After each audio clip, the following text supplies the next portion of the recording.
Hello, hello, hello, hello, hello.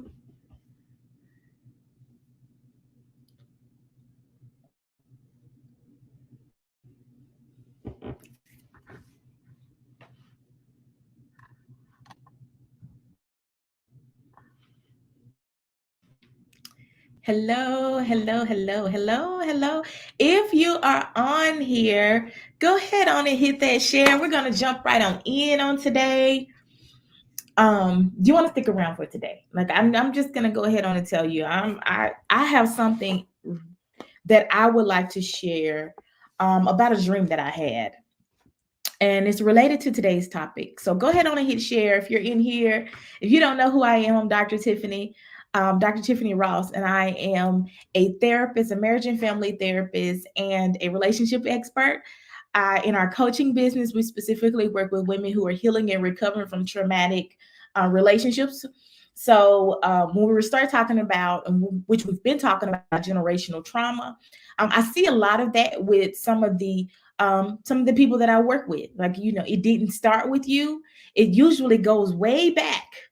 Some of the things that you are seeing today started somewhere, and usually it did not start with you. So we started our I want to say series, but it's really not a series. It's just a continuation of the topic of talking about generational trauma. I think it was last week, and so that led us into talking about childhood sexual abuse. And so we've been talking about childhood sexual abuse for the past few days, and we'll continue talking about childhood, or at least we'll continue talking about generational trauma. That is, we'll continue talking about generational trauma until I feel like I've exhausted talking about a lot of the things that people just do not talk about when it comes down to generational trauma, or when it comes down to family issues. Because guess what? That's what we're talking about today. And so stick around. Go ahead on and hit the share. Let somebody know that we are live. We are a little bit late today because I was sitting here waiting on the the button to say you are live, and I did not click live. I was having one of them one of them moments. So I get to laugh at myself. But come on in here today. We're talking about family secrets, family loyalty, and family pathology. And I know you may not know what family pathology is, which is why you need to be in here, and which is why you need to tell somebody else to get on in here. So we can all talk about family pathology, and we'll all be on the same page, and then you'll know how to begin pinpointing some things in your own family that you may not have addressed before. So I've already introduced myself. Let's get on to talking about our topic. I think I want to start here. Like I told you guys in the beginning that I really wanted to start with a dream. I usually start with a review, which I did. Like we talked about yesterday, the spiritual of childhood sexual abuse. So make sure you go back and tune into yesterday. Check out yesterday, because we really did a good job with covering like the reason, not so much the reason why it happened, because we know the reason why it happened is because we live in an evil world, and people are evil. We know that much. But we also know from the spiritual side that there is an enemy behind the enemy. We know that we don't just exist. We're not physical beings, we're spiritual beings, and that there's an enemy behind the enemy. So there was intent. Even though it happened through an imperfect person, there was an intent from a higher being, and we called him the enemy, which is Satan. And so we talked about that yesterday. Make sure you tune in or go back and check out yesterday, and let us know what you think. Let us know, well, you've been enjoying our series, and well, you've been enjoying these conversations. Have any other suggestions of things that you would like for us to cover? Please let us know. So today we're talking about family secrets, family loyalty, and family pathology. And y'all know I always start with finding exactly what a family secret is, or we start with research. We start with definitions. So I want to go and look up the definition of a family secret, and I really don't need to look up that. definition, because we all know what that is. We know that's when a family has something that happens in their family, and usually it's something that's traumatic. I mean, it's not always traumatic. Sometimes it may be, just something that's embarrassing, or something that they don't want everyone to know about. We all know the saying, what happens in the family stays in the family. Usually that's a family secret when things like that happen, or when things like that is said in the family. But what typically happens when a family secret is released into a family, that it usually alters the bloodline. It usually alters that bloodline, because we know what a secret does. Like, you have to tell one lie in order to cover up another lie, and then we have to tell another lie in order to cover up another lie, and it usually permeates throughout the family. So that's what a family secret is. And then we talk about family lawyer. We're going to talk about family loyalty. Family loyalty is just that: how loyal, how committed you are to the family. And usually, if you grew up in a family, if you've been raised in a family, we are pretty loyal to the families that we grew up in, because family secrets, and I want somebody to really write this down, type this out. Family secrets cannot be perpetuated without family loyalty, which is why we're talking about family loyalty as well. Family secrets cannot be sustained, they cannot continue unless there is family loyalty. And so the last definition I want to give you guys before we dive right on in is family pathology. And family pathology is defined as the extent to which a maladaptive behavior is present amongst the family members in their interaction with each other. And I know you're like, what in the world is a maladaptive? Maladaptive just means that it's not growing the way it should be. It's not functioning the way that is supposed to function. It's maladaptive in that it's not even the adapting, the things that are happening, the growing, the natural connections that are in the family system. They're not healthy. That's it. Let's just say that it's not healthy. Maladaptive behavior is usually a behavior that has formed to, how do I say this, support um unhealthy behavior, unhealthy decisions, family secrets. So it's maladaptive behavior, and it's present within interaction. It's present within the family system. So we'll get into that. We'll talk about that, because I feel like this other part is going to make all of that part make sense. So on just what's today, y'all? What's today? Tuesday. It's already been a week. Okay, y'all. Okay, it's already been a week. So on Sunday, had a fantastic time in church. Got home, and it felt like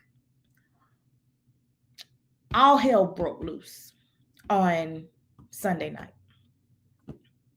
And because I am, how do I say, I can function in chaos. Let's just say that, because I don't know another word to put there. Because I can function on chaos, when things are happening, I probably tolerate a lot more than some people, because I've been trained to function in chaos. And I know I'm not the only one. So a lot of times when things happen, I don't necessarily know that they're hard until after they have happened, and after I'm just, I'm processing, because usually when you're functioning in chaos, you just kind of react off, okay, this is what needs to be done. This is what needs to this is what needs to be done. Let's get this done. And then afterwards I process. That's not always healthy, by the way. That's not always healthy. So Monday morning, I'm processing what happened. What in the world? Why is this all going on? But it was not until after I had this dream that I want to share with you guys. So, in this dream, because a lot of the things that happened on Sunday night were regarding family members. Actually, it was regarding really close family members. in my family, and I'm not gonna share their stuff, but it was really close family members. And so I went to sleep, I felt like I'd done what I was supposed to do and the right thing in the moment. um and it turned out the situation turned out better than what we thought it was going to be. And the Lord really came and intervened, and I'm so appreciative of that. And so Monday morning I woke up from having this dream, and in this dream, um I'm back at my grandmother's house. Well, my great grandmother's house, who is deceased. And I passed by her, and she's sitting, in her room. And she didn't say anything, but she looked like my great grandmother, but she kind of looked like my great great grandmother, who actually died before I was born. And so I go past her. And well, before that, one of my cousins was in a dream, and she said, "Hey, would you go empty her, empty her catheter?" And before she died, she was sick. And we all as a family came in and really pulled in to take care of her. So that wasn't unusual to say, "Hey, will you go, do something for Mama?" We called her Mama Lewis. And so I go in and I get the catheter. Never said anything to her. She never said anything to me. I go in, I get the catheter. Hi, I'm talking about a dream that I had.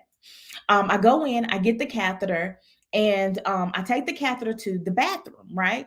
And so I empty the catheter into the to the toilet.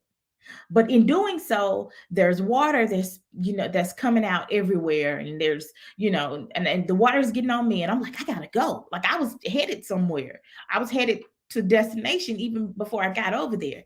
And which is the part that I'm leaving out of the dream, because it's not important to this. And so I emptied her catheter back into the toilet. And then it dawns on me, oh, I'm not supposed to be emptying it there. Maybe I'm supposed to empty it into this bin, right? So this bin is also in this bathroom, is full of urine, like full of urine. It's one of those huge storage bins, and it's filled with urine at this point. And so I dumped the remaining of the fluids that were in the catheter bag into the bin. And as I do that, the urine starts overflowing. And underneath there was like some kind of cloth or something to catch the overflow, because it was already filled when before I even started pouring it in there. So I leave out, I put it down, because I'm like, you know what, this is pointless. I put it down and I walk out. But before I walk out, I notice that there is a dog that's in the tub. And in this tub, the dog is sitting up, kind of, like dogs would sit up, but the dog is asleep. So I wake up from this dream, and immediately I start thinking about like all the symbolism in the dream. And even I knew that it was about the past, because my great grandmother was in it, who also kind of looked like my great great grandmother. So I automatically knew that the issues or the situations that were in the dream were related to my great great grandmother. So now we're talking about generational stuff. So I started looking up, because I have a dream dictionary that I look up. I'm actually in a dream class now. And so I started looking up the symbols and all that for urine, and even the dog, which I immediately knew just from being like, I grew up in the country. I tell you guys all the time, I grew up in the country, so I automatically knew that sleeping dog was elate, like it was alluding to that there were some secrets. And even with the urine, like it all of that alluded to that there were some unhealed or some issues that started way back, way back. Bathrooms usually represent cleansing. And so there were some issues that occurred in my family line, probably a lot of them that I don't even know about. But I believe that the Lord was trying to show me that even the issues, remember what I told you, Sunday, there were some issues that happened in my family that that that was really tough. It was some really tough stuff. And so immediately Monday, I have this dream. So I believe that the Lord was trying to tell me that the issues that we were seeing on Sunday had nothing to do with on the surface. May have seemed like it was just with those individuals. But I believe that the Lord was saying that there are some family secrets that still need to be dealt with. And it didn't start with me. And it didn't start with those individuals either. It started two, three, four, a lot of generations. I don't even know how many generations that went back. That's my great great grandmother. I don't know how many generations that went back, but that's a lot of generations. Great, that's one, two, three, four. That's at least 4 or 5 generations there. So, what are the impact of family secrets? Because I believe a lot of family have family secrets. Usually, when we see a client in therapy, um, we start seeing the family secrets that have been passed down from generation to generation. We talked about childhood sexual abuse and the impact of childhood sexual abuse. But there are other secrets that exist in families. And what we don't realize is that holding on to secrets, holding on to things that happened in the past, what it does is cause for our generations that a family pathology to start forming. And what happens when that secret is there, when things that have happened, usually hurtful trauma, things that really are painful things, instead of us dealing with the things, we bury them under a rug. And when you bury up under the rug, it don't go away. It's like what they call the elephant in the room. The secrets don't go away, because remember, we're just not natural beings. We're not just physical beings, we're also spiritual beings. So the spirit of those things still live in that family line. So even though you may not directly see the impact, because when secrets and all those things like that happen in families, if they're not healed, if they're not dealt with, if they're swept under the rug, and we have big old elephants sitting in the room, and now we don't understand why this side of the family can't get us along with this side of the family, or why grandma only like, I'm just gonna throw it out there. Why grandma only like the light skinned kids in the family and don't like the dark skinned kids in the family. And we have all these issues that are swept under the rug that are not dealt with. And so now, because their issues are there, well, we're having to figure out how we're going to rearrange the sofa so that the sofa is covering the issues. And then after so long, because we keep sweeping things under the rug, well, I mean, how are we going to rearrange the love seat so that the love seat still looks like a functional living room, but we got all of these furniture and all of these things, the table. How are we going to fit this table over this elephant that's hiding under this rug? How are we going to fit all of these other pieces in this living room? Because I remember telling you guys yesterday that our heart is a house. So how are we going to fit all of these pieces of things that have like all of these things to try to make it seem like our family is still a family, even though we got all of these issues that are up under the rug that nobody wants to deal with? How does it impact us when we carry on these secrets? I think I share with you guys that usually when things like this happen, it goes to the most vulnerable. What the most vulnerable person in the family is usually the person that how do I say, will show that the family is not perfect. Let's just say that. Usually that person is called the black sheep. They're the black sheep of the family. Like, why you can't keep all of our secrets? What's wrong with you that you can't just go ahead on and walk over things and like the rest of the generations have, like everybody else have? Why you can't just walk over and pretend like you don't see it there? Sorry, IG, I don't know what's going on with my connection. Why you can't just walk over it and pretend like that those things aren't there like everybody else? Like, what's wrong with you? Why are you the one? Everybody in the family, mind you, see the elephant in the room. They see. They know that the elephant is there, but they do not want to call out the elephant in the room. And so because we continue to keep these secrets and in the in disguised as trying to be loyal to our families, what happens is it continues to grow and get bigger, and it continues to pass down from generation to generation. And the generations that's coming behind them are continually trying to mold and adapt to the pathology or the things that have gone on in the family to try to reinforce a look or try to reinforce that family secret or family secrets.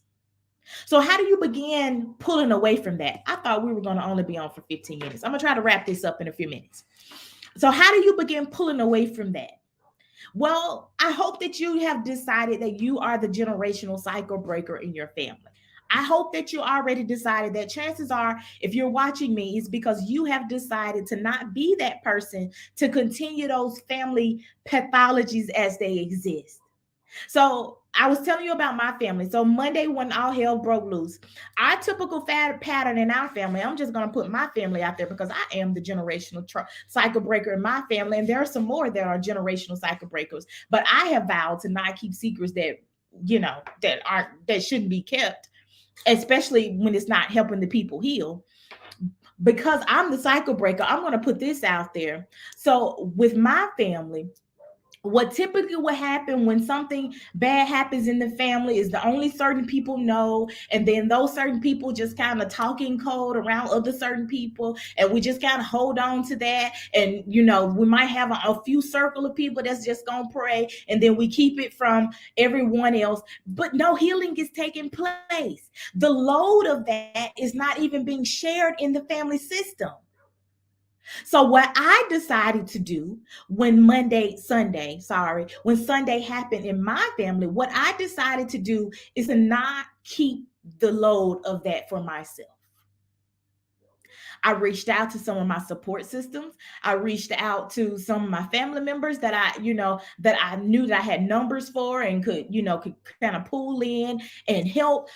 But what I'm not going to do is continue to perpetuate a cycle that's not healthy. And that's what you have to do as the generational cycle breaker in your family, is you have to decide that you're not going to continue to perpetuate a cycle that's not working in your family. It's not working. It didn't work for the generations past, and it's not going to work for your generations. If we really want to truly see some real change in our generational patterns, then we have to decide that it didn't start with me, but it ends with me. So, how can I begin to make some changes in my family system, in my life, so that I'm not continue to walk in or going in the bathroom when there's obviously a toilet there, that I can get rid of this waste. I can literally dump all of this waste in the toilet, and it go down the sewer, and it goes. And I'm just talking about my dream, going down the sewer where it is going to the waste people, and they're able to do whatever they need to, whatever they do with the waste stuff that's outside of my lane, instead of having a bin there to catch something that's obviously not designed to catch urine. It's not designed to. Just like you're not designed. You're not designed to uphold family secrets and all these patterns of unhealthy toxicity.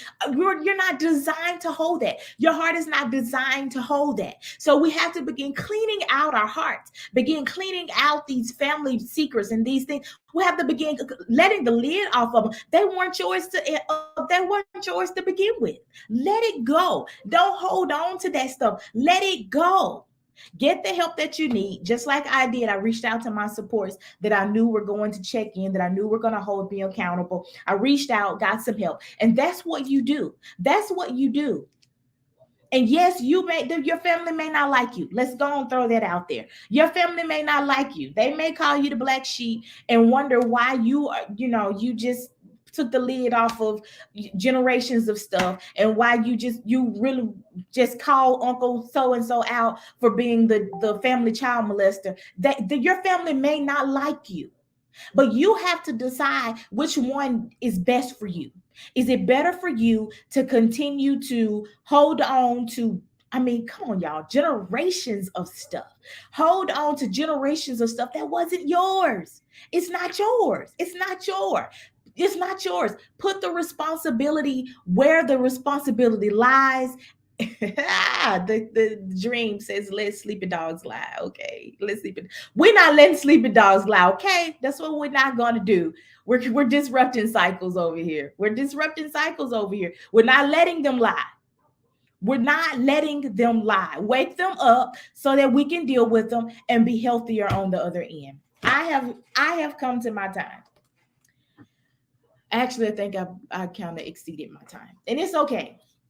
It's okay, because I would rather not leave you guys hanging on things than to be worried about the time. You can always go back and watch the replay. If you're watching the replay, please join. Thank you for joining us. Join us back here tomorrow as we continue our conversation on generational trauma and the impact on the family.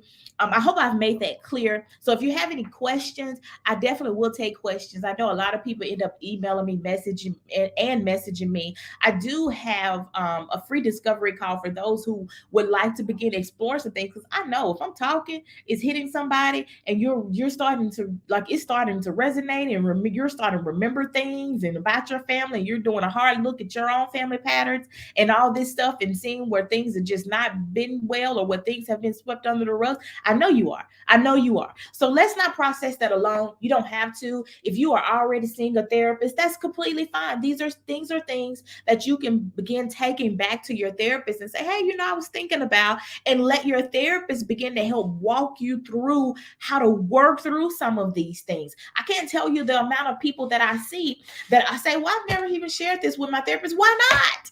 Well, let me back.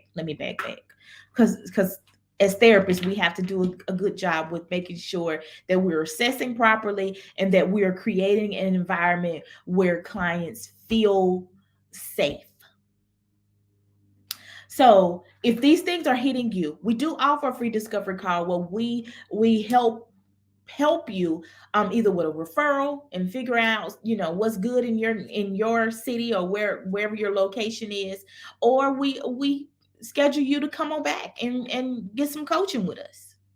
However, we're not gonna leave you hanging. We don't leave you hanging. We love you. Join us back here tomorrow as we tackle another topic, a hard life topic with simple solution. I know the solutions aren't simple, but they are the next step. The next step. These are hard. Healing is hard, but it's so worth it. I love you. See you guys tomorrow. Bye.